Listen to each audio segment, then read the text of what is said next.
It is Kieran Trippier. It is delicious! Glorious! Glorious! Walker in there too. Luke Shaw! Harry Kane wants it played into him. He chooses Grealish instead. It's Grealish. It's Kane! Nothing like this has happened for a long time. Here's the overhead kick from Kane. Palmer finds Watkins. Watkins turns! Watkins scores!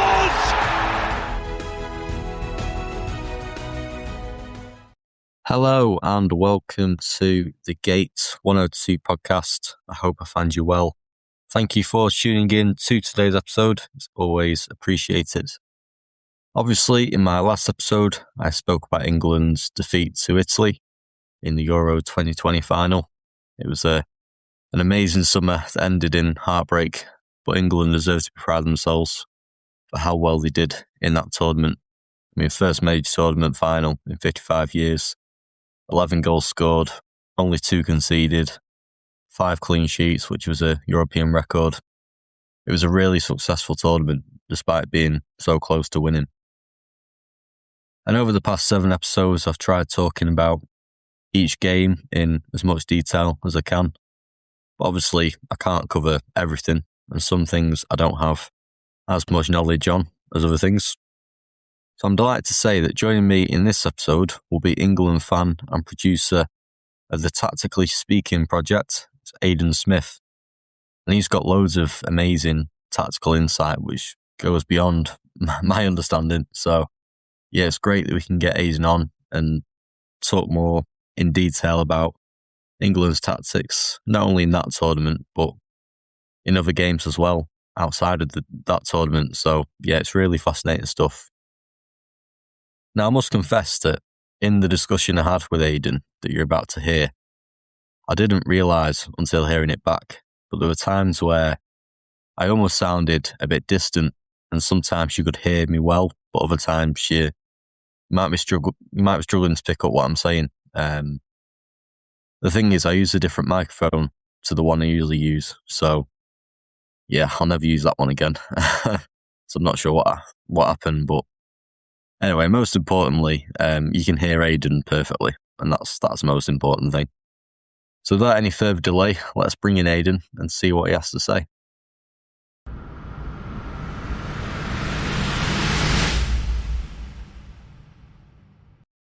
Okay, it's my pleasure to welcome onto the Gate 102 podcast, England fan and creator of the Tactically Speaking project, it's Aidan Smith. Aidan, how are you doing? Hi, Charlie. How are you? Yeah, thanks for having me on. I'm doing very well, thank you. Oh, great, thanks. It's great to have you on, and I really appreciate you coming on and giving your insight. So on the podcast recently, I've just finished talking about Euro 2020, even though it's played in 2021. We sort of call it 2020 by the original title, but I mean, what a tournament it was. I mean, it was a shame that England didn't go all the way, but some special memories. The first sort of thing I want to ask you, Aidan, is what were your original memories, and when you think back to that summer, what are your thoughts? And obviously, do you miss any of it? Would you just do it all over again? Because it was a special summer, despite us not winning the trophy. Well, by the smile on your face, Charlie, I can tell that you already know the answer to that question. Yeah, Of course, I would yeah. do it all again. But no, my memory of Euro 2021, I think it was quite a particular one because you had two, as an England spectator, you had two sort of strange components coming together at the same time, which made it just added a little bit of magic on top of what normally you get at major tournaments. I feel there was the extra year that we had to wait, obviously because of COVID, which brought with it, the way I saw it, and I'd be keen to hear what you think about this. It felt like there was more of an appetite among fans for international football, and particularly a tournament, than there had been for a few tournaments previously. But as well as that, add to it the fact that everyone knew going into that tournament that if England get it right, they've got 6 of the 7 games played at Wembley. And I think between those two components there, you had this real excitement for the tournament and a genuine appetite for international football over club football, which is quite rare these days. Yeah. I think one thing I think about the extra year, and one thing that was beneficial, I've said this a few times on the pod, with it being delayed a year, you think about the players that came through, say, between that time, people like Saka, Calvin Phillips, Luke Shaw, again, sort of regained fitness. These were like massive players, that tournament. And if the tournament was played as it originally was meant to in, say, 2020, then you've got to think how well would England have done. I'm sure we'd done well, but maybe not to the extent that we saw the following year. That must have been beneficial, do you think? Yeah, you make a great point because, like you say, following on from the qualifying, which concluded in November 2019, you then expect the tournament to be 6 months later. Well, actually, at that moment in time, England had a pretty set team that they were playing. It was Sterling on the right, Rashford on the left, a very robust midfield of Declan Rice, flanked either side by Jordan Henderson and Ross Barkley. And what happened in those 6 months leading up to summer 2020 is Ross Barkley couldn't get in the team at Aston Villa anymore. Mm. Jordan Henderson was not having a good 6 months at all. You just started to feel that actually, has it just come at the wrong moment? And then obviously COVID happened.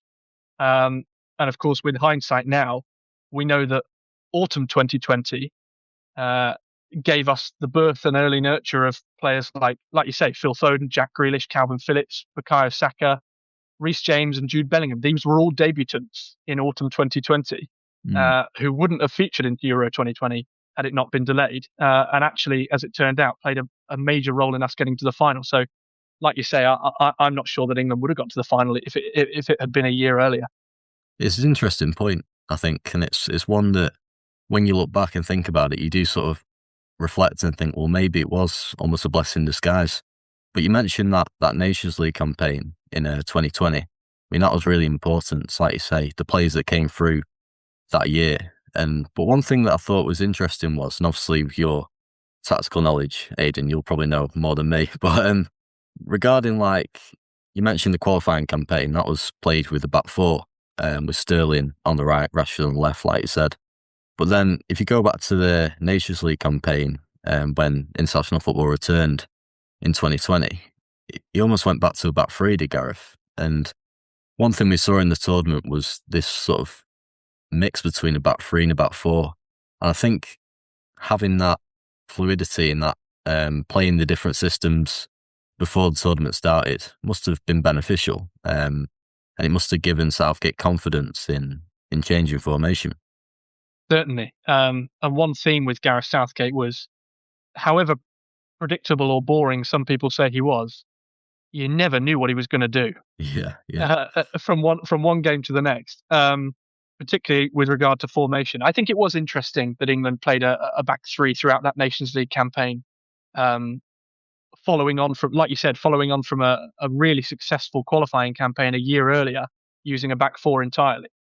I think there's probably a few reasons why it happened. The first thing, let's start by saying I believe Gareth Southgate wanted to play a back four at the Euros, and always did want to do that. I think the caveat is that he was fully prepared to play a back three if the stars didn't align in some way. And I think in that moment in time, yeah, there were some missing pieces, namely left back. I think at that moment in time, Luke Shaw was coming to the end of that spell where he couldn't get in the Man United team. Now, in hindsight, we know that it didn't take much longer after that for him to get into the team and then for him to get back into the England team just in time for the Euros. But at that moment in time, it was Ben Chilwell and it was actually Bukayo Saka who'd been playing left wing back for Arsenal. And neither of those in that moment were particularly. Gareth Southgate wouldn't have trusted them in a back four. And I think that was a contributing factor. The other thing is, at centre back, Harry Maguire was coming under huge scrutiny. I don't know if you remember the red card he got against Denmark. It just felt like the tip of the iceberg, sort of last straw on the camel's back, and that was just all that he needed in that moment. Add to that the fact that John Stones was having a terrible injury-ridden season with Manchester City, having fought so hard to get back into the England team a year earlier. So I think there was this sort of general feeling that we didn't have the players to dominate possession in a back four system against the bigger nations. Our only win against a major nation up to that point under Gareth Southgate was a 3-2 victory against Spain in the Nations League in 2018. And we had 26% of possession in that match. So with our best players still being the wingers in this moment, bring it back to autumn 2020. Raheem Sterling, Jadon Sancho was at the peak of his powers. Marcus Rashford was playing fantastically well. And a few others that we've mentioned came into the side. Phil Foden, Mason Greenwood did temporarily, and Jack Grealish as well. You just felt that counter-attacking football seemed like quite a logical approach, particularly when you look at, and I know that this is something that we often overlook with England, is actually who are we playing? We were playing Denmark, who also played a back three. We were playing a Belgium team who also played a back three. And we were playing Iceland. And actually, part of that was, okay, what's going to win us these group of games? Not necessarily. It wasn't necessarily the main driver behind what are we going to do at the Euros in 6 months' time. And I think Gareth Southgate was quite comfortable with that, chopping and changing, like we saw throughout his tenure with England. Well, within 6 months of that, we then saw Luke Shaw coming back into the side. And all of a sudden, he was England's most viable option, having played in the March friendlies just before the Euros. Saka's now a right winger, and a steady right winger in an Arsenal team that are starting to improve. Maguire and Stones are firing again at centre-back, and England have enjoyed an excellent trio of matches in that March period, playing 4-2-3-1. And that's the first time, actually, that England have played 4-2-3-1 under Southgate since October 2017. Other back four systems had just been with a single pivot, Declan Rice in qualifying, occasionally Eric Dyer. But now with Calvin Phillips coming in to the fray, it seemed very important to the reasons why England went to a 4-2-3-1 in the end. I do think having that, you mentioned that double pivot, and that was something that I think you mentioned 2018 World Cup. You had Jordan Henderson playing as like the deeper midfielder, and obviously Ali and Lingard, almost two number 10s playing slightly ahead, sort of floating around and trying to make things happen. But when Southgate reverted back to like a double pivot with Phillips or Henderson, and then even later down in his reign, people like Kobbie Mainoo, people like them, what do you think that did to England? Did it give us more control? Did it help us control games better, increase the possession? What do you think it did, and why do you think Southgate chose to revert back to that double pivot, would you say? Well, I think that's a great point to raise, Charlie, and I actually think there's a couple of reasons for that. Firstly, Calvin Phillips, I mean, it's evident in the fact that his first call-up came when he was playing in the Championship. Calvin Phillips was a player that we've been crying out for. There's a reason he's called the Yorkshire Pirlo. It's that player who takes the ball off the back four, can turn and just dictate the tempo of play and just keep things ticking over. Lateral pass, forward pass. That kind of thing, operating in that sort of 5-meter radius. That wasn't really Declan Rice's game. Everyone knows that he's all about the running and the legs, and he's a piston, really, isn't he? And so I think adding Calvin Phillips to that equation and turning it into a duo actually allowed England to control matches a little bit better, which I think everyone was in general appreciation that at that time, that really was the next stage, was, okay, how can we take this from performing well to reliably controlling big matches? And hopefully then from there, how can we do that against the bigger teams? And I still don't think that happened at Euro 2020, but it was the first stage where we saw what was kind of capable if we had those profile of players. Now, obviously, Calvin Phillips isn't still an England player. We're now looking at players like Elliot Anderson, who can play in that number 6 role fantastically well. Adam Wharton. Now, I know he's stagnating at the moment, but there's a player who's got an eye for a pass. These kind of players England typically haven't produced very often. So I think that was part of the reason why 4-2-3-1 came in and why it helped us so much, like you've said. But I think the other reason is the profile of the attacking midfielders as well. Mason Mount at the time was England's first choice in that sort of advanced midfield role. And at Chelsea, he was playing in a Thomas Tuchel 3-4-3 system, and he was playing in the front three as a sort of wide number 10. Now, to go and ask him to then play as a sort of all-action number 8, I think Gareth Southgate probably felt that was asking quite a lot of him. So I think there were a couple of reasons, and mainly, if you were to sum it up, the reasons why 4-2-3-1 helped England so much in that moment is because it simply suited the players. And I think actually that's a theme throughout Southgate's time with England is why did he make those decisions? Well, it wasn't necessarily always the obvious decision or the thing that we felt was going to progress England. It was okay, who are the players that I have at my disposal? How can I use them in the best way? How can I put them in their comfort zone? That kind of thing. And that's what you've got to do as an international manager. You've got to look at what players you've got available. And like you mentioned before, look at the opposition. And that was something that I think Southgate was really good at. So remember, like in the 2018 World Cup, you look at the wingers England had. There weren't really many people. You had obviously Sterling, Rashford, but apart from that, you're then looking at people like Andros Townsend and Peter Walcott, So I think playing a back three or a back five in the World Cup made sense because it was right with the players. But then if you look at how much the squad evolved in the 3 years between then and the Euros, it's quite impressive. And I feel like, I know you're a big Southgate fan, Aidan, just like myself, and I'm sure this podcast is to promote the good work Southgate did. And we talk about like the England DNA setup and all that Southgate did there. And I think there's almost like a claim that Southgate got lucky with some of the players that sort of came through around that sort of time. People like Bellingham, Foden, Saka, Grealish. But you mentioned how he played Saka as like a left wing back early on.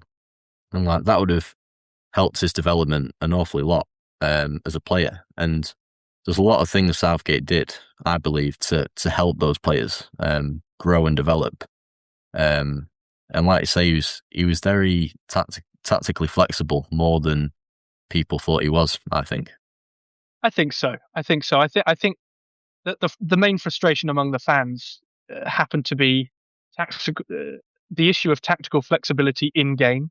I think between matches, he was quite happy to shake things up. I do think there's a case to say that Gareth Southgate didn't like showing his hand too early in games. He didn't like making a substitute on 65 minutes. He'd rather make it on 75 minutes.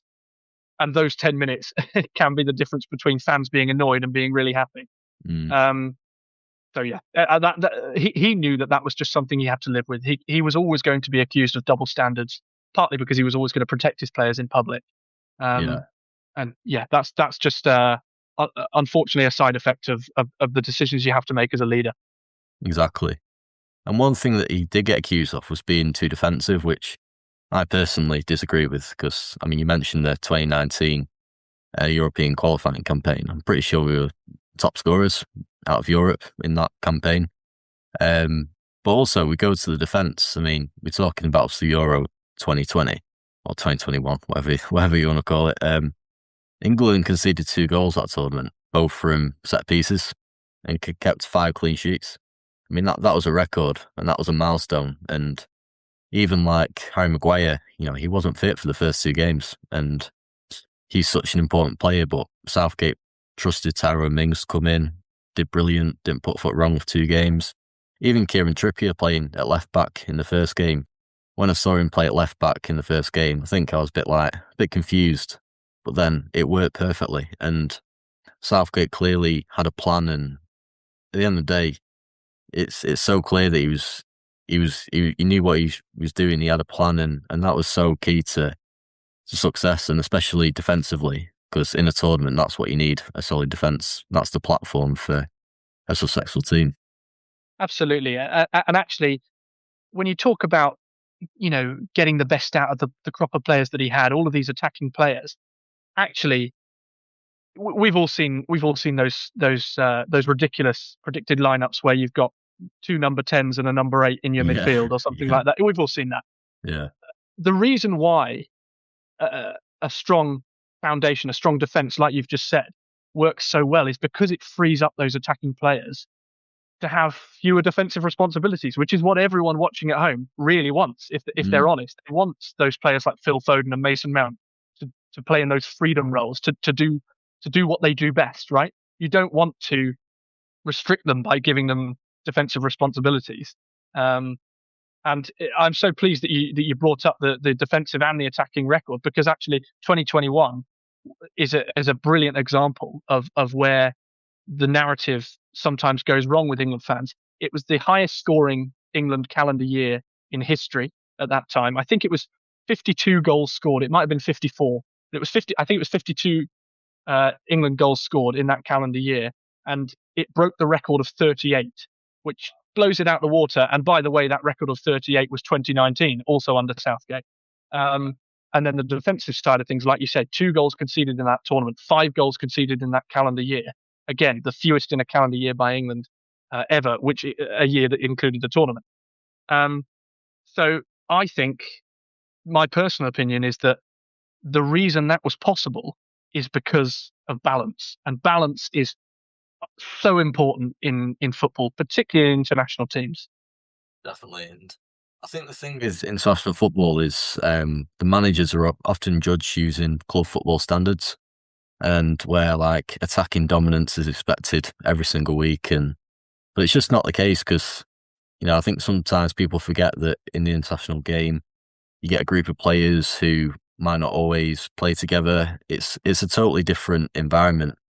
And when people might be confused with, obviously, the obvious example being Harry Maguire, he got some ridiculous stick by some people, obviously, but he was so consistent for his country, and that was so key, because he never let us down. And I think partnerships is such an important thing. And you mentioned balance, and I think having those partnerships helps that balance, and not only on the pitch, but also maybe off the pitch as well. Absolutely. Yeah, it's a great point. In terms of like the Euro 2021, I think one game that gets talked about probably more than, obviously Gareth managed 102 games, and one game that gets talked about more than I think any of them is the Italy final. Debates really about the game. And what are your thoughts on people's opinions on maybe the criticisms that Southgate gets of that game, whether that be the penalties or just the game itself? What are your thoughts on that game? Yeah, it's an interesting one, because it was the one game in the tournament where England didn't control the ball. They didn't. Basically, it felt as though the tide was against them, and it just did not relent in any way. And I think that's credit to the Italian team.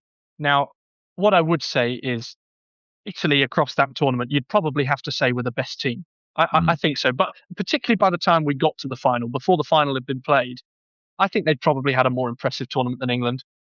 And here was the problem. Italy were playing a system whereby they were going to control the game against England, no matter how England set up. And I know that part of the debate that you're referring to here is around the back 3, back 4 debate in the final. Now, however England set up, Verratti and Jorginho had played the most passes of any midfield duo at the tournament. Right. So that tells you that Italy were dictating the tempo of games, because they had those players who were very, very good at doing so. They also had a system which allowed them to create this sort of 5-man overload against any team's back 4. Their left back, Leandro Spinazzola, bombed on down. I know he got injured in the quarterfinal. It ended up being Emerson, who was at Chelsea at the time, I think. They bombed on right down to the far end of the field as the left back, and then you had the front 3 with Nicolo Barella as well. And that was your 5-man overload against a back 4, and it's how they killed Belgium in the quarterfinal. And that was after putting 3 goals past Turkey and Switzerland on their way through the group stages. So here was Southgate's decision to deal with the fact that you had those 2 conflicting issues to respond to with Italy, controlling the tempo of the game and that horrible direct 5-man overload that they had in the attack. Here was what Southgate's decision. He could go toe-to-toe in midfield and neglect their sort of attacking overload by sticking with a back 4 and dealing with it. But we can't actually guarantee that we're even going to dominate possession if we do go toe-to-toe with them and play 3 in midfield versus their 3 in midfield. Or we can go for a 3-4-3, which we've already done in the tournament, so the players are slightly familiar with it already. Give Italy the toughest test they've faced in wide areas, because no one played against Italy with a back three in the tournament, and deal with the fact that Italy will dominate possession. Now, people will have their own opinions on how to deal with that, but that was essentially the decision that Gareth Southgate had to make. I think he changed his formation midway through the second half. Nothing really, the momentum didn't really get affected by that change of formation back to a back four again. So it shows you that actually, there are specific tactical problems that need solving in these big games. And actually, at that point in England's journey under Gareth Southgate, I would argue that they weren't necessarily in a position to be arrogant enough to stick with what they had and say, no, Italy can come and change for us. I think pragmatism is a word that gets bandied around a lot for that tournament and about the Southgate tenure, and actually it's become a bit of a stick to beat him with, particularly when you suggest that, okay, England's squad in some moments they ought to have been imposing themselves slightly more. But I do think that in that moment, England's squad was very inexperienced. It was very young as well. And I think what Southgate did throughout that tournament in the lead up to the final was actually really clever. And I understand that some people listening right now might be thinking, oh, bloody hell, these two are just the Southgate parade. Right. I'll try and be fair with this as well. But what I think happened, what I think his decision-making process was, he chose across those 7 games to adopt very simple systems and formations. 4-2-3-1, no clever sort of overlaps or underlaps or inversions or anything that you see these days. And a 3-4-3, which is pretty bog standard. And I think it's because those are the formations that he could guarantee his players would have played all throughout their youth careers and their club careers. And he knew that because of their lack of tournament experience, and with some of them, they were coming at the age of 20 or 19 or 18. He knew he had to find some way of putting those boys who were toddlers of the international game into their comfort zone. The message was, here's what we're going to go and try and do.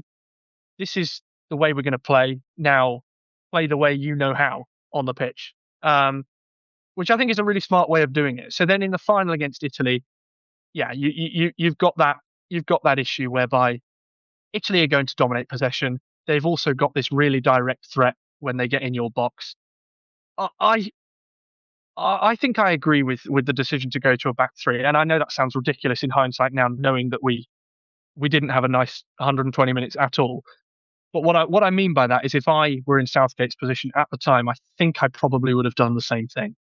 You only got to look like the Germany game and think, well, it worked there, and that was an amazing game, amazing performance, and also Italy run a 31 or 32 game unbeaten run, and one of the best teams in the tournament. And you mentioned that overload, having Walker and Trippier both on that side when you've got that left back pushing on, that must have been a key reason for Southgate's choice. And also you look at Luke Shaw's goal. Obviously, Kieran Trippier got the assist for that goal, and he came in.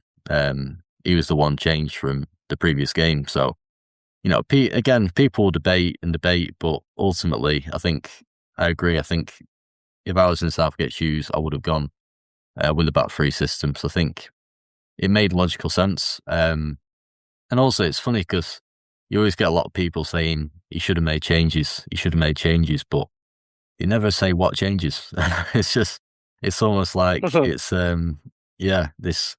But one thing I do find interesting in that tournament was the wingers, and England selected quite a few wingers.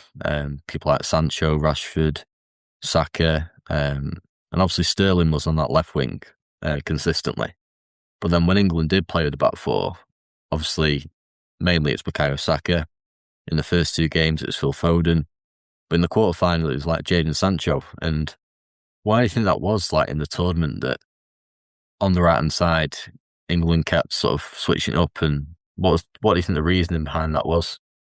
Strange, wasn't it? Because going into the tournament, I remember the feeling of thinking, actually, there are a few positions in the England lineup that I just don't know who's going to start, and the second winger position was one of them. Yeah. and Sterling had moved from right wing to left wing in the March friendlies just before the tournament to accommodate Phil Foden. Now, as it happened in the first 2 games of the tournament, Gareth Southgate went with exactly the same front 3 that he went with in those March games. Phil Foden came off the right, and Raheem Sterling was on the left. What I find quite interesting is how big an impact Marcus Rashford had on the sort of 3 or 4 years that came before that tournament, and how in the end he had less game time than Bukayo Saka, Jack Grealish, Phil Foden, and Jadon Sancho in the tournament.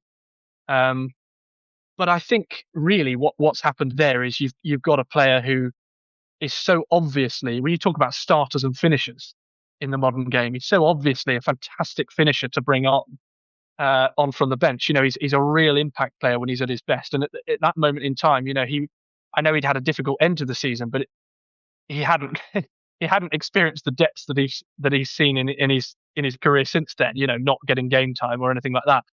In that moment, he was still, quite a reliable, for England especially, quite a reliable player off the bench as well. I don't know the reason why Phil Foden started the opening games beyond what I've just said, which is that he played in the March qualifiers and was absolutely fantastic. I think potentially that is the biggest reason. I think it was clear after the first 2 games that, okay, 1-0 win, 0-0 draw against Scotland, actually a pretty shocking performance against Scotland. Okay, we're in a good position in the group. We want to top the group, but it feels like things are a little bit stagnant. Harry Kane's not firing at all. The team just feels a little bit slow, a little bit laboured. So it made sense to make some changes. And so in that third group game, Jack Grealish comes in as the number 10. Mason Mount drops to the bench, and Bukayo Saka comes in on the right. And remember, at this point, Bukayo Saka's only played 1 game for England as a right winger, and that was one of the pre-tournament friendlies in June, about 2 or 3 weeks earlier. So you're sort of wondering, okay, well, what role do Jadon Sancho and Marcus Rashford have to play in this tournament? We're not sure. But within, 15, 20 minutes, no one's saying that because of how well Bukayo Saka has started that game. And as well, how well Jack Grealish has played that game. And we know how much clamour there was for Jack Grealish before that tournament. The autumn internationals playing as a sort of magic man, doing whatever he wanted to do, and going and taking the game by the scruff of the neck. Everyone loved him. And nothing had changed by that point. So again, really good impact player. And then you had this really funny case of transfer talk with Jadon Sancho during the knockout stages. And it was just about coming to light that he was going to move to Manchester United from Borussia Dortmund as England had just beaten Germany. Now, before the Germany game, there was a lot of talk about, should Jadon Sancho be starting against Germany because he plays in Germany, knows the way they play, that sort of thing. Didn't get a minute. And England win 2-0. Fair enough, Bukayo Saka earned his place and he did absolutely fantastically well. Then Jadon Sancho comes into the team in a quarter-final having not started a game in the tournament. Why? Well, Gareth Southgate says he's trained really well this week. That's got to be a good enough reason for me. Then he drops out. Bukayo Saka comes back in for the semi-final. Yeah, there was a lot of changing. But what's funny is that it was only on one side of the pitch. On the other side, Raheem Sterling played every single game. And why wouldn't he? I mean, in my opinion, Raheem Sterling was the player of the tournament. I know that Gianluigi Donnarumma got the official player of the tournament from UEFA, but Raheem Sterling, I think, he would have scored a goal against any team in that tournament. It's weird with Sterling going into the tournament. There's always people questioning his position in the team. A lot of people almost saying, well, should Grealish start on the left, or is the room for Sterling? And Sterling just almost proved a lot of people wrong, but more importantly, proved himself right. And it was a real vindicate decision for Southgate to trust him and play him. And yeah, what a tournament. What a tournament. Great stuff. Well, Aidan, thank you so much for coming on the podcast. I really do appreciate your time. It's been amazing to have you here and great to chat to you. And yeah, really appreciate it, mate. Well, thank you very much for having me. I've really enjoyed talking about it. Nice one. Take care, yeah. Thank you. You too.